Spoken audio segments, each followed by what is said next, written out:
Boa noite. A história da Madeira é marcada por várias crises. Uma das mais graves aconteceu entre 1939 e 1945. O retrato desta época da recessão económica, marcada pela fome e pelo desemprego, consta do livro A Madeira na Segunda Guerra Mundial, que é apresentado na próxima segunda-feira no auditório da Reitoria da Universidade da Madeira. O autor é o economista João Abel de Freitas, o convidado do programa de hoje. João Abel de Freitas é madeirense, natural de São Jorge e foi diretor-geral do Gabinete de Estudos e Planeamento do Ministério da Economia. Já representou o governo português em várias missões internacionais e entre abril e setembro de 1975 fez parte da Junta de Planeamento da Madeira. Muito boa noite, Sr. Doutor. Boa noite. Este livro é apresentado no momento em que atravessamos um período de recessão económica. Houve alguma intenção ou não da sua parte em apresentar este livro neste momento, nesta conjuntura grave para o país e também para a Europa? Não, foi uma coincidência. Comecei a trabalhar este livro depois da Revolta do Leite, que foi há 2 anos, e aconteceu ficar pronto nesta altura e publicámo-lo agora. Gostaria só de acrescentar que quem vai apresentar o livro na Madeira é um madeirense, também radicado em Lisboa, que é o Padre Agostinho Jardim Gonçalves. Convidei por ser um grande amigo e achar que ele pode acrescentar, quase fazer um outro livro dentro deste livro. Portanto, estará cá na segunda-feira para apresentar o livro. Agora tem mais tempo para a investigação, é isso? Sim, portanto, eu deixei o Ministério quase há 10 anos, portanto, reformei-me, sou um dos pensionistas do Estado e, portanto, tenho aproveitado algum tempo livre para, enfim, fazer um pouco aquilo que fazia no Ministério, que era investigar, era produzir relatórios, era alimentar os gabinetes do Ministério e também alimentar uma revista que o Ministério tinha, que era a Economia e Perspectiva, que por acaso tem um dos seus números, penso que se chama As Economias das Pequenas Regiões Periféricas e Separadas, que também trata... Madeira, Açores e Canárias. A Madeira, Açores e Canárias. E embora outros documentos de alguns técnicos ligados às outras periferias na União Europeia, mas essencialmente essas regiões eram livres. Que tipo de investigação se faz no Ministério da Economia, ou se fazia na sua altura?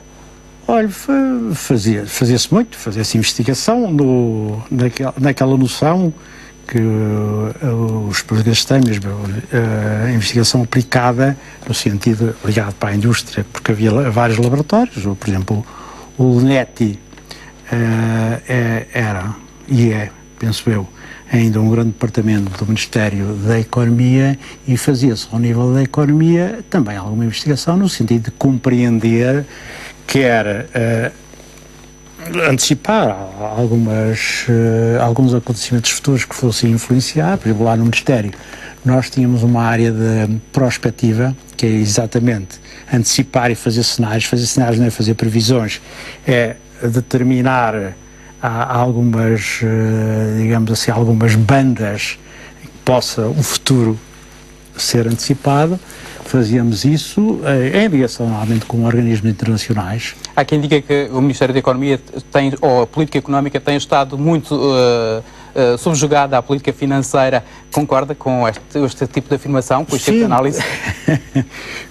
Concordo perfeitamente, na medida em que, caricaturando um pouco, não tem havido política económica. Tem havido política financeira, ou a gestão das finanças portuguesas, no meu entender, mal orientado, de onde acaba-se por dizer que não há nem política económica, que era fundamental, porque me parece que o problema do país é muito mais um problema económico do que um problema financeiro, e como, no meu entender, a estratégia que tem sido dada para resolver ou atenuar, sobretudo, o problema da dívida pública, é de facto fundamental em relação ao déficit, tem ido por mau caminho, tanto que se tem visto que os indicadores estão cada vez piores, e este ano saiu há pouco tempo uma previsão do INE que, em vez dos menos 3% que a economia estava prevista a crescer, neste primeiro trimestre, 3,9%. Menos 3,9%. E o emprego, aquilo que a gente sabe, tem vindo a galopar. Portanto, as previsões e aquilo que estava acordado está tudo a falhar. Embora me pareça que o que está acordado com a Troika não é muito para cumprir. A própria Troika também já vai deixando escorrer no tempo. E o que tem acontecido, por exemplo, em relação a ir aos mercados, como tem acontecido agora há 10 anos, etc., não é um produto do cumprimento ou não cumprimento, mas é muito mais as transformações que houve ao nível do BCE, do Banco Central Europeu, porque de facto com o Sr. Draghi tem havido umas mudanças que, no meu entender, até beneficiam muito mais a Europa que se fosse o Sr. Trichet, que era um modelo muito mais antigo, e quanto a mim o Draghi, apesar de ter limitações, porque o banco, aquilo não é um banco, porque há várias funções que não pode exercer, como o Banco do Reino Unido, ou mesmo os Estados Unidos, há ali várias coisas que falham, mas ele tem ido, digamos, até ao limite daquilo que permite, e portanto ele, de algum modo, ao se responsabilizar por determinada dívida no mercado secundário, vai dar alguma força a isso que os mercados estão a reagir um bocadinho melhor e de algum modo tem beneficiado Portugal. E portanto a ida de Portugal aos mercados é muito mais por razões externas do que por razões internas, porque de facto o acordo com a Troika não está a resultar, nem parece que seja este o caminho que vai fazer resultar. Qual é o caminho que recomendaria nesta altura? Olha, há várias, mas uma das quais temos de facto de apostar no investimento, porque sem investimento, sem a economia a funcionar, não se cria riqueza e, portanto, o problema é, não há PIB, ou o PIB decresce, a situação, a relação entre a dívida e o PIB, ou entre o déficit e o PIB, altera-se substancialmente. O problema do emprego tem a ver com o não crescimento económico. Portanto, uma grande aposta... Tem de ser um investimento público? Não tem que ser necessariamente. Provavelmente tem de haver uma conjugação, tem de se criar condições para que haja investimento a todos os níveis. E, eventualmente, o investimento público tem que ser muito qualitativo, tem que ser escolhido. Isso levaria a uma grande discussão, onde é que é o investimento público qualitativo, mas tem de haver. Mas, essencialmente, são as empresas que criam emprego. São as empresas que é preciso dar condições às empresas para desenvolverem a economia. Exatamente. Doutor, não me choca que para algum tipo de empresas, não para todas, para algum tipo de empresas, aquelas que funcionam nas áreas dos bens transacionáveis, portanto, os bens que têm mercado, são vendíveis, que são exportados, etc., que tenham, embora isso colida um pouco com as regras comunitárias, mas tenham, por exemplo, no caso do IRS, um IRS diferenciado.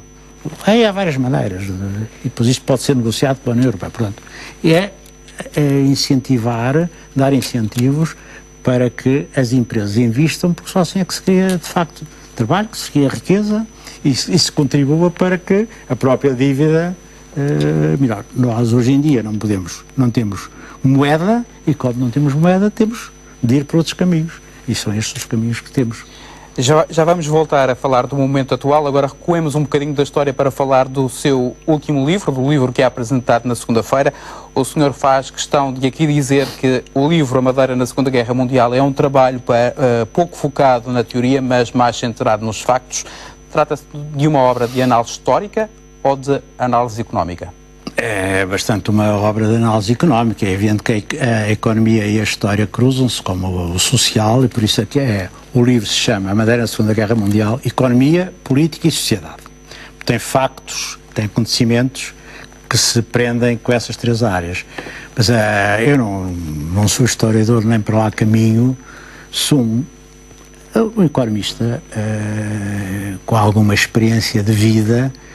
E portanto, é uma mistura, digamos, mais a economia, mais a história da economia, alguma coisa de história da economia ou a economia da história, como queiram chamar, mas é essencialmente natureza económica. A crise vivida entre 1939 e 1945 foi determinada por que fatores? Olha, foi determinada por vários fatores, entre os quais a Madeira ser uma ilha. A Madeira como ilha precisava de transportes e a sua produção, o seu aparelho produtivo, para um momento de guerra em que toda a área europeia, e não só, estava envolvida, criou vários problemas em que os nossos mercados eram essencialmente mercados europeus, embora também tivesse os Estados Unidos, mas também os Estados Unidos também da altura se envolvem na guerra, e portanto os nossos mercados dos produtos madeirenses, que não eram bem produtos de primeira necessidade, era essencialmente o vinho, o bordado, havia um outro produto agrícola, etc, etc. Portanto, não eram produtos de primeira necessidade, ficaram sem mercados. Tem países, como por exemplo a França e outros, que deixaram de exportar, ou a Alemanha, deixaram de exportar vinho madeira, passou a zero. E eram países importantes, passaram praticamente a zero. A própria Suécia, que era um mercado bom, nos primeiros 2 anos também reduz extraordinariamente. Portanto, aqui a Madeira ficou sem captação de divisas para poder sustentar a Madeira. Por outro lado, há um segundo problema que fez com que houvesse aqui a crise, foi a dificuldade de transportes, ou seja, de abastecimento, quer de produtos. Nessa altura, o milho era um dos grandes produtos alimentares que a população usava na sua gastronomia, deixou de chegar a tempo e horas, vindo sobretudo da África, mas também de outros países, deixou de chegar, porque os barcos eram desviados, os barcos passavam cheios, porque começaram a rarear, para além de um ou outro que foi afundado em pleno Atlântico e que, portanto, não chegava ao destino. Portanto, a Madeira, de facto, teve grandes problemas de abastecimento, inclusive da altura, e há documentos que provam isso, teve até, rareou a própria moeda, sobretudo os trocos, etc. E isso complicava, grosso modo... E é essa dificuldade de abastecimento que provoca a fome e o desemprego na Madeira. Exatamente, exatamente. Aliás, o turismo, que na altura não tinha a dimensão que tem hoje, mas já era importante, praticamente desapareceu. Foi o setor mais atingido, o turismo? Foi um dos setores e depois, atenção, que o turismo depois tem uma série de ramificações, desde, na altura, os carrinhos do monte, uma série deles... O comboio do monte, o próprio comboio do monte também parou. O comboio do monte, que depois parou e depois foi desativado, os bomboteiros, as lanchas, etc. Tudo isso parou. Portanto, havia aqui uma falta de apoio do Governo Central. O Governo Central sabia do que se estava a passar aqui na Madeira? Sabia, mas o Governo Central também tinha alguns problemas e, sobretudo, o que me parece que houve foi uma grande desarticulação entre o Governo Central e o Governo de cá. Apesar de, na altura, o governador civil era o Zé Nazolini, que até era um governador que tinha relações privilegiadas, quer com o Salazar, quer com o Ministro do Interior, era muito amigo de Coimbra e depois, desde aqui, ainda foi, penso eu, para diplomata no Vaticano, portanto era uma pessoa muito entrosada, mas houve de facto desarticulações. Além disso, as comunicações nessa altura eram completamente diferentes. Para fazer aprovar um relatório era preciso ir a Lisboa, e o próprio Nazolini teve quase 6 meses em Lisboa para ver se tentava passar um programa de apoio à Madeira. De facto, a Madeira foi mais castigada do que, por exemplo, os Açores, por uma razão muito simples. Os Açores tinham muito mais produtos alimentares e a população, numa situação de subsistência, foi vivendo. A Madeira faltava-lhe mesmo produtos básicos como o milho e outros produtos. Essa falta de desarticulação entre o Governo da República e as autoridades locais da Madeira é comparável com a falta de diálogo que se diz existir hoje entre o Governo da República e o Governo Regional? Depende. Durante a própria guerra houve três fases consoante os governadores, porque o problema das relações pessoais também influenciou muito. O segundo governador foi o pior e o terceiro teve cá há pouco tempo, que depois até vai para ministro da Economia, tinham boas relações com o Governo Central. Foram mesmo problemas de funcionamento e até problemas, por vezes, legais, que neste momento até de algum modo está minorado nesse aspecto. Os problemas legais estão mais minorados. O que acontece aqui, e há dias a falar com um amigo meu, também madeirense, está a fazer um trabalho até muito mais recuado, e ele dizia-me que este problema das relações entre as regiões, e no caso concreto da Madeira, começou quase com os descobrimentos, porque há aí documentos em que até há desentendimentos entre os descobridores e, por exemplo, o infante, desentendimentos mesmo, como é que se governava, etc. Portanto, isto é um problema de fundo e que há que saber resolvê-lo. E, por vezes, tomam-se determinadas soluções que não são as mais adequadas. Por exemplo, para mim é muito difícil, e acho que é uma situação política, um erro político que aconteceu com as autonomias, que é se ter apostado com a lei das finanças regionais. Foi uma grande lei, foi um marco, mas tem alguns vícios. Quais são os vícios? E para mim os vícios eu acho que é negativo ter-se aceito um modelo de diferenciação entre os contribuintes, ou seja, determinados impostos serem aqui mais baixos do que lá, aqui ou nos Açores. Para mim o problema é o mesmo. Quando a solidariedade e a continuidade territorial, eu vejo-os de outra maneira, e vejo como os produtos terem sido colocados na Madeira ou nos Açores ao preço de lá. E essa experiência até se fez durante alguns meses para produtos muito específicos, eram chamados produtos fundamentais. E resultou, tanto resultou, quando eu estive cá na Junta, tive pouco tempo, mas uma das coisas que conseguimos pôr foi que 4 produtos considerados fundamentais, como o ferro, a gasolina, os adubos e o cimento, fossem postos no Porto do Funchal ao mesmo preço à saída de fábrica, o preço à saída de fábrica. E aconteceu uma coisa muito engraçada, os jornais do tempo ainda podem dizer.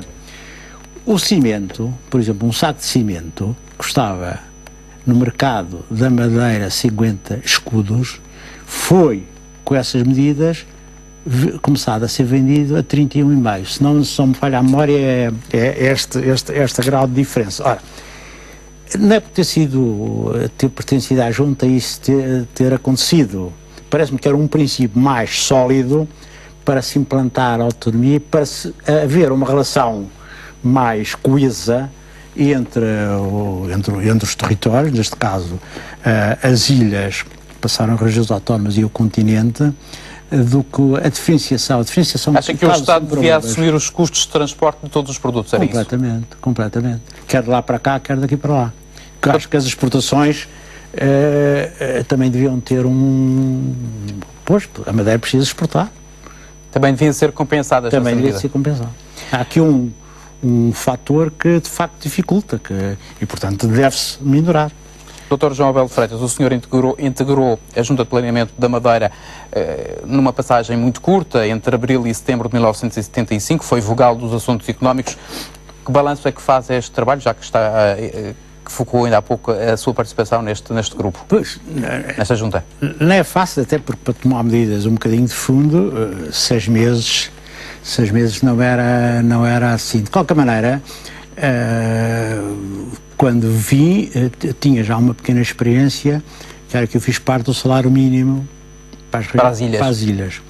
E nessa situação, embora sendo madeirense, não conhecia bem a realidade, mas nessa situação fiquei e conhecia melhor a realidade.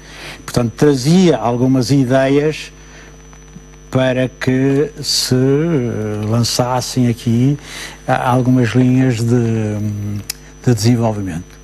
O tempo foi curto, se quiser... Conseguiu concretizar aquilo que idealizava? Não é. Porquê? Não houve tempo. né, a transformação de uma situação, de um modelo económico, se quiser. Tínhamos um modelo muito antigo, que era preciso de facto mudar muito, etc, etc. Não é possível em 6 meses, nem provavelmente no ano, nem 2, nem 3, nem 4. São precisas gerações, mas era preciso ter lançado as bases e as linhas. Eu, por exemplo, na altura, isso ficou escrito várias vezes, quer em documentos, quer até em conferência de imprensa, não andamos muito, andamos 2 ou 3, em que se fazia uma certa aposta, não exclusiva, mas na agricultura. Depois isso, de algum modo, foi-se abandonando. Hoje parece que estamos a tentar voltar um bocadinho, porque de facto uma economia ficar dependente só de um setor, que era o turismo, como se vê, é complicado. E é um setor fundamental, é um setor que tem que ser pensado, mesmo hoje em dia, sob pena de correr vários riscos. Há que pensar que a Madeira tem a serra, tem o mar, e temos que pensar nisso de uma forma integrada, tem a natureza. Portanto, há que pensar num tipo de turismo, embora o turismo de casa seja de alta qualidade, etc. Isso não está em causa o turismo separativo. O que está em causa é que é preciso ampliar. Não é ampliar em termos de mais hotéis, etc. É mais em termos de inputs para depois vender outputs. O senhor viveu cá na Madeira durante o verão quente. Alguma vez teve medo de ser vítima de um atentado? Não tive medo nenhum. Embora tenha havido aí uns papéis a dizer que eu tinha não sei quantas horas para deixar e que não podia sair na altura do Palácio de Lourenço, lá, vi cá mais um mês, depois desses um mês e meio, não tive de facto problemas dessa natureza. O senhor foi considerado pelo atual Presidente do Governo, o Dr. Alberto Jardim, como um dos 3 comunas que fomentaram o gonçalvismo na Madeira. Nunca respondeu a estas afirmações, porquê? Eu não sei se não respondi alguma vez. Não sei, mas não tinha também digamos, os meios para responder. Vamos lá ver. Eu penso que os 3 comunas que o Dr. Alberto João Jardim tentou dizer, isso faz parte da campanha política, terei sido eu, o Paquete de Oliveira e o Faria Leal. Agora, Faria Leal, mas penso que ele é Tenente-General ou Major-General, que foi até chefe da Casa Militar do Presidente Sampaio. Que eu saiba, nenhuma dessas pessoas teve qualquer conotação com o PCP. Não é o meu caso. Eu, de facto, colaborei com o PCP há 20 e tal anos que não sou, deixei o PCP, não nego, mas eu não vim para cá até convidado pelo PCP. Vim para cá através do MFA e penso que o MFA me veio bater à porta e me convidar exatamente porque eu tinha estado cá no salário mínimo e tinha apresentado, eu e outros, apresentado um relatório e, de facto, aqui a Madeira tinha vários problemas, desde não poder aplicar cá o salário mínimo, que os setores não suportavam o salário mínimo. Por exemplo, vou dar um exemplo que eu acho que é importante para se ver como é que era. As bordadeiras, em 74, tinham garantidos 2 dias de trabalho por semana. Ganhavam 20 escudos por dia. As bordadeiras, melhor dito, as bordadeiras das fábricas, não as bordadeiras do campo, que essas tinham muito menos. Nós conseguimos, por exemplo, no salário mínimo, negociar a garantia dos 5 dias. Portanto, passaram de 40 para 100 por semana. Depois estavam uma série de empresas falidas, depois na junta até houve intervenção e algumas conseguiram funcionar por menos mais de uns anos, depois faliram já no reinado do Dr. Alberto João, e pronto, portanto os problemas eram complicados. E olha, não respondi, nem me parecia. Alguma vez falou com o Dr. Alberto Jardim depois disto? Sim, cumprimentámos-nos muito, aí até numa... cumprimentámos-nos. Ainda é um homem de esquerda? Sim, não alinhada, sou de uma esquerda não alinhada. Isso quer dizer o quê? Quer dizer que não estou em nenhum partido de esquerda, mas sou um cidadão assumidamente de esquerda. Como é que olha para esta perda do Estado Social? Este Estado cada vez é menos social e cada vez menos apoia as pessoas ou quer sair desta área de política? Eu vejo isso com muita apreensão, porque me parece que isto está um pouco fora do contexto do modelo que queríamos, de facto, instalar e desenvolver em Portugal. É evidente que o Estado Social em Portugal nasceu já tardio em relação a outros, portanto era sempre um Estado Social mais fraco e que precisava de uma economia forte para reforçar esse Estado Social. Isso é altamente perigoso e muito mau em termos de futuro. Isto não tem nada a ver com racionalidade nas despesas, que defendo essa racionalidade. Por exemplo, ainda ontem ou anteontem estive a ler um relatório que dizia o seguinte, por exemplo, na saúde, em que o custo para a mesma doença em determinados hospitais varia entre 1 para 3. Por exemplo, no Santa Maria eram 900 e no outro, que eu não me lembro, eram 300. Isto aqui, de facto, desperdícios perdidos. Isto é uma falta de gestão completa, ou é nos medicamentos, ou é nas horas extras, ou é na gestão própria, que o Santa Maria... Como é que o Estado pode pôr mão e organizar a casa, digamos assim? Tem de pôr mão, porque isto faz... O problema é que isto é um problema que se arrasta há muitos anos. Não é deste governo, não é do anterior, não é este... Arrasta muitos anos. E porquê é que isso não acontece? Não acontece porque isso sai caro aos governos e aos ministros. Por exemplo, há organismos repetidos que era preciso acabar com eles, mas quer ver porque não se acaba nos organismos? Porque ao nível de cúpula, e contra mim falo, eu estive na cúpula de um organismo, por acaso não tinha muita gente na cúpula, tinha 3, mas ao nível da cúpula são 15, 20 postos de trabalho, que não são postos de trabalho, são para dirigentes. E essa alternância vai alternando. Vão para lá os dirigentes conforme. Isto tem de acabar.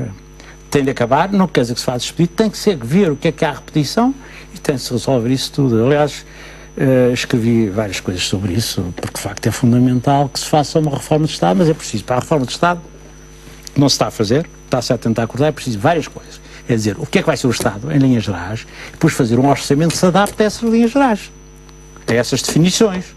Que num Estado mais social, menos social, etc. Isso é que é fundamental, não é isso que se está a fazer. Neste momento os orçamentos estão muito virados para as regras da Troika, é isso? Estão completamente dominados para as regras da Troika, completamente dominados. E muito pouco virados para o desenvolvimento económico. Muito pouco a nada. Nada, até a data, nada. Portanto, estão sobretudo virados para um equilíbrio que não estão a conseguir do déficit e não sequer é da dívida, porque a dívida continua a aumentar. Porque enquanto não se produzir riqueza, não se pode pagar a dívida. Estas medidas da Troika, como é que olha para elas? Esta cura pode matar o país? Pode matar muitos bons anos o país. É evidente que um país não morre, mas não é bem uma empresa, e, portanto tem outras regras de funcionamento, não morre, mas agora pode empobrecer e está a empobrecer, é uma realidade. Como economista, como é que olha para a saída de técnicos especializados, universitários, que fizeram toda a formação aqui no país, médicos e enfermeiros, e uma grande parte dos investigadores que já estão a optar pelo estrangeiro para fazer a sua vida? Eu vejo isso muito mal, embora me pareça que é fundamental que os nossos técnicos, os nossos investigadores estejam muito relacionados, muito ligados com o exterior. Porque é preciso, nós de facto já fazemos cá a investigação de alta qualidade, mas é preciso fazê-la chegar lá e também é preciso que lá fazem chegar aqui. Isso é fundamental. Agora, quando é uma saída quase cá partida definitiva e por necessidade, porque cá não consegue emprego, isso é uma pobreza para o país. Está-se a caminhar no sentido mau de ainda aprofundar a riqueza. Porque um dos nossos grandes problemas sempre foi, desde o antigo regime até agora, e mesmo o pós-25 de Abril não culminou, sempre foi a falta de qualificação. Não quer dizer que não se tenha feito muito trabalho. E agora que a temos, estamos a deixá-la perder. Exatamente, e agora estamos a formar e estamos a passar por outros países qualificações baratas. Porque, de facto, formar um engenheiro em Portugal, ou um enfermeiro, que é o que está mais na moda, isso é muito mais barato do que fosse formado em Inglaterra. E eles lá têm procura. Portanto, nós estamos a exportar um produto barato. barato e que vai beneficiar os outros países. É evidente que muita coisa dessas foi formada com dinheiro europeu, mas o dinheiro europeu vem dado é para nós também nos desenvolver, não é para formar aqui para mandar para lá. Portanto, porque nessa situação continuamos no patamar atrasado. E esse aqui é o grande problema que está a acontecer neste momento, e eu vejo isto com grande preocupação para o futuro do país. A Madeira está sujeita a uma dupla austeridade, muito por culpa deste plano de ajustamento económico e financeiro, que visa resolver parte da dívida que foi criada. Como é que olha para a dívida da Madeira enquanto economista? Como é que analisa os números e o montante da dívida que veio a público? Eu só conheço de facto o montante da dívida 6 mil milhões. Que veio a público, à volta disso. Eu vou ser radical, talvez politicamente incorreto. Não me parece que a Madeira possa pagar essa dívida.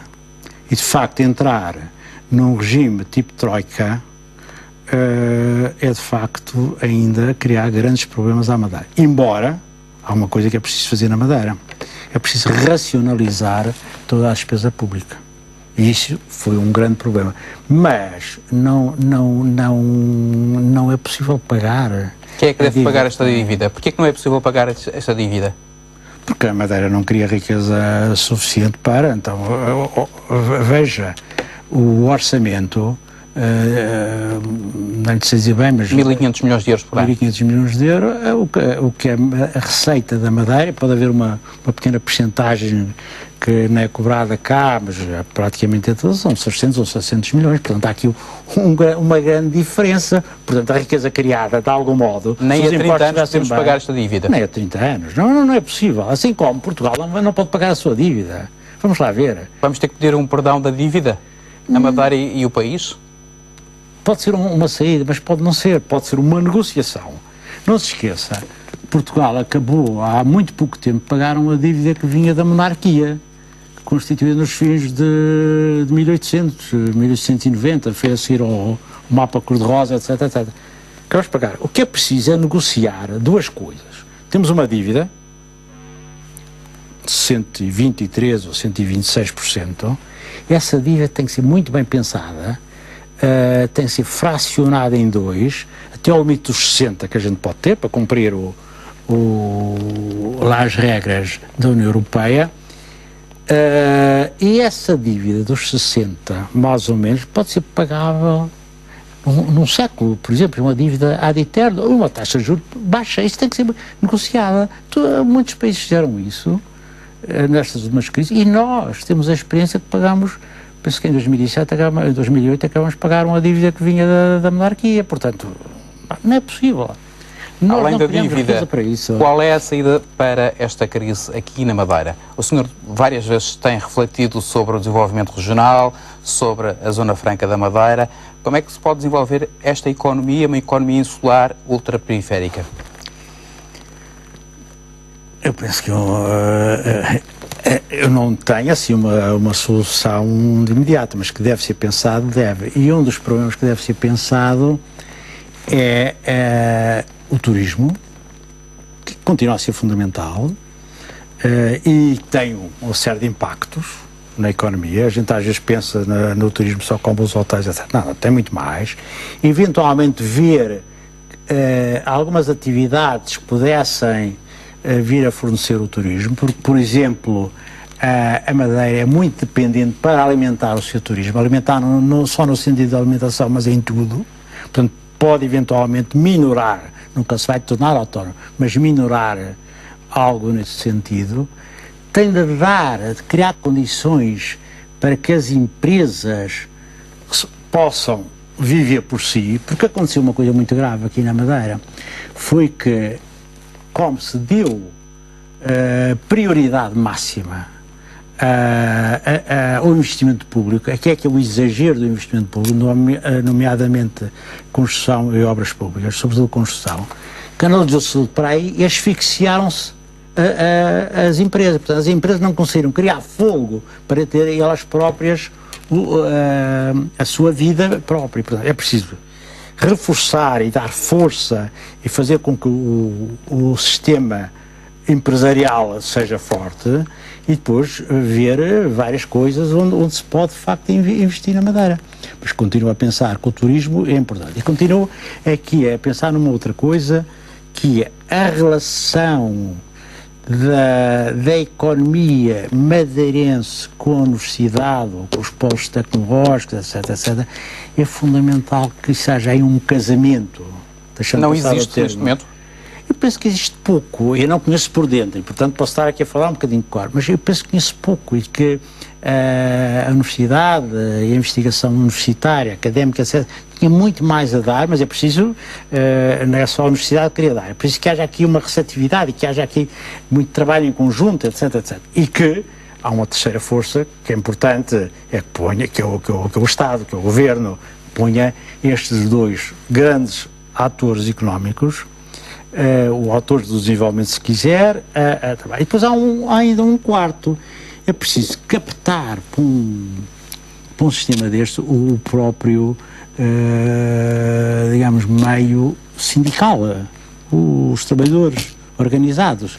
Não podem ficar fora. Os parceiros sociais. Os parceiros sociais. É preciso que isto tudo tal. Portanto, com um modelo destes, tu é convencido que num prazo de alguns anos se conseguiria tornar, digamos, a Madeira, ou a economia da Madeira, dar solidez. Falta solidez à economia da Madeira. A Madeira continua, de outra maneira, a ser um bocadinho o que era, talvez tendo alguns aspectos piores do que era para trás, antes do 25 de Abril, continua um bocadinho a ser da mesma maneira. Isto desenvolveu-se à base da construção civil, das obras públicas. O turismo foi andando um bocadinho por si e até muito pouco apoiado, no meu entender, e sobretudo em termos de estratégia era preciso se ter cozinhado outra coisa. Pronto. Doutor, uma resposta muito breve. Em relação à Zona Franca da Madeira, que está agora no impasse negocial com Bruxelas, o senhor como é que via este instrumento de desenvolvimento? É um instrumento ou não um instrumento viável para o futuro? Eu penso que tem que a Zona Franca, aliás já escrevi várias vezes sobre isso, tem que ser reorganizado. E essa reorganização passa por para além da fiscalidade, do aspecto fiscal, que aquilo não é uma zona franca de desenvolvimento, é a zona franca de fiscalidade, tem que ter a componente fiscal, porque, por exemplo, para atrair investimentos, por exemplo, para o turismo, sobretudo nesta dupla, ou mesmo para outras áreas, é preciso ter uma agência de captação. E, no meu entender, nasceu aqui há uns tempos uma ideia de criar uma agência. Eu acho que é um erro, porque a Zona Franca tem capacidade técnica, teve experiência internacional, tem que ser buscar essa gente, não há muita cá, tinha que ser essa, mas portanto a Zona Franca tem que ser redimensionada no seguinte sentido, ter outras fatores, e eventualmente em termos até de capital. Porque o Estado devia entrar no capital social da Sociedade de Desenvolvimento da Madeira? Sim, já tem, mas não devia deixar... Só o Governo Regional, mas o Estado também, o Governo Central? Sim, isso é um problema de negociação.